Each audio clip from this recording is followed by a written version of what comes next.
আমরা এখন বাংলাদেশের মানুষকে বলতে শুনি যে আমাদের বাংলাদেশের একজন স্বৈরাচার প্রধানমন্ত্রী ছিলেন, অতি লোভী, ক্ষমতা লিপ্সু একজন প্রধানমন্ত্রী ছিলেন, যিনি আসলে নিজে নোবেল পাওয়ার আশায় এই রোহিঙ্গাদেরকে বাংলাদেশে জায়গা দিয়েছিলেন।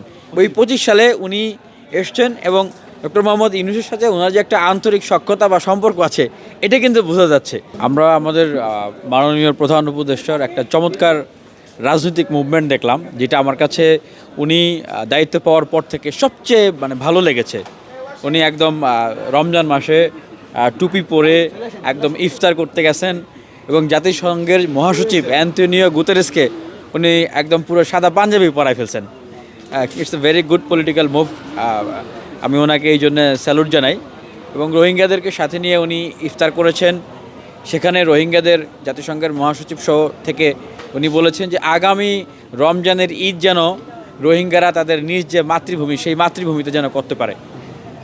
আমি ডক্টর মোহাম্মদ ইউনূস সাহেবের যে সমগ্র বিশ্ব পরিমণ্ডলে তার পরিচিতি, তার প্রভাব, তার অবস্থান, এই সমস্ত বিষয়ে যে কথাগুলো শুনেছি, জেনেছি, এইটার বাস্তবতা উপলব্ধি করব তখনই যদি এই কাজটা উনি সাকসেসফুলি করতে পারে। এই কাজটা যদি উনি সাকসেসফুলি করতে পারে, আমি ব্যক্তিগতভাবে এই জায়গাটায় ওনার ফ্যান হয়ে থাকব। আর পাশাপাশি আরেকটা কথা বলি যে এই ন্যাশনাল যে আমাদের ক্রাইসিস এবং এটা ডিলিংস ইন্টারন্যাশনাল ক্রাইসিস, সেই জায়গা থেকে এগুলোকে সলভ করার জন্য অবশ্যই দেশের অভ্যন্তরে যত রাজনৈতিক দলগুলো রয়েছে, শক্তিগুলো রয়েছে, সবার সাপোর্ট দরকার আছে। পাশাপাশি ইন্টারন্যাশনাল আরও যে শক্তিগুলো রয়েছে সেই শক্তিগুলোর কিন্তু সমর্থন দরকার আছে। আমরা এখন বাংলাদেশের মানুষকে বলতে শুনি যে আমাদের বাংলাদেশের একজন স্বৈরাচার প্রধানমন্ত্রী ছিলেন, অতি লোভী, ক্ষমতা লিপ্সু একজন প্রধানমন্ত্রী ছিলেন, যিনি আসলে নিজে নোবেল পাওয়ার আশায় এই রোহিঙ্গাদেরকে বাংলাদেশে জায়গা দিয়েছিলেন। এইভাবে করে জায়গা না দিয়ে কৌশলগত আরও অনেক পদক্ষেপ স্টেজ কিন্তু নেওয়া যেত। এই ঈদে জামা জুতো অ্যাক্সেসরিজের ডিসকাউন্ট, কিন্তু এখন আজকে উনি নিজেই ইন্ডিয়াতে রোহিঙ্গা হয়ে পালিয়ে আছেন। এটা ছিল ওনার অতি লোভের কারণে সঠিক স্ট্র্যাটেজি না করে একটা ভুল পদক্ষেপ ছিল এভাবে করে আশ্রয় দেওয়াটাকে।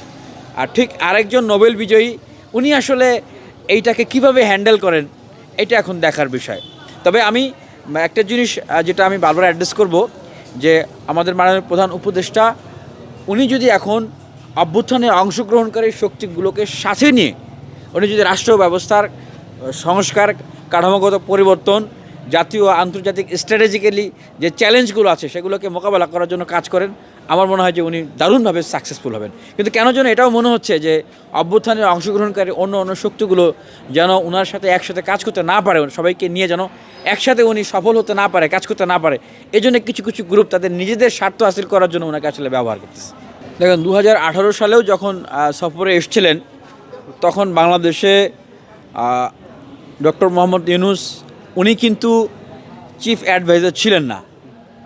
আর তখন অ্যান্টোনিও গুতেরেস যেভাবে কথা বলেছেন আর এখন যেভাবে কথা বলেছেন, ওনার বডি ল্যাঙ্গুয়েজ, অ্যাটিটিউড, হাসি, ওনার পোশাক সব কিন্তু একরকম ছিল না। তা থেকে বোঝা যায় যে 18 সালে উনি জাতিসংঘের মহাসচিব হিসেবে শুধু দায়িত্ব পালন করতে এসেছিলেন। আর এই 24 সালে উনি, ওই 25 সালে উনি এসছেন এবং ডক্টর মোহাম্মদ ইউনূসের সাথে ওনার যে একটা আন্তরিক সখ্যতা বা সম্পর্ক আছে এটা কিন্তু বোঝা যাচ্ছে। অনেকে দুষ্টুমি করে বলতেছেন যে ডক্টর মোহাম্মদ ইউনূস জাতিসংঘের মহাসচিবকে টুপি পরাতে পারে কিনা দেখি। রোহিঙ্গা ইস্যুকে উনি ওনার আন্তর্জাতিক যে প্রভাব বা আন্তর্জাতিক বলয়ের যে সখ্যতা সেটাকে কাজে লাগিয়ে উনি সলভ করতে পারে কিনা, এটাকে বলা হচ্ছে যে ডক্টর মোহাম্মদ ইউনূস জাতিসংঘের মহাসচিবকে এই রোহিঙ্গা ইস্যু সলভ করার জন্য টুপি পরাতে পারে কিনা দেখি। তো এটা হলে ওনার জন্য দারুণ একটা সাকসেস হবে এবং আমাদের দেশের জন্য দারুণ একটা সাকসেস হবে।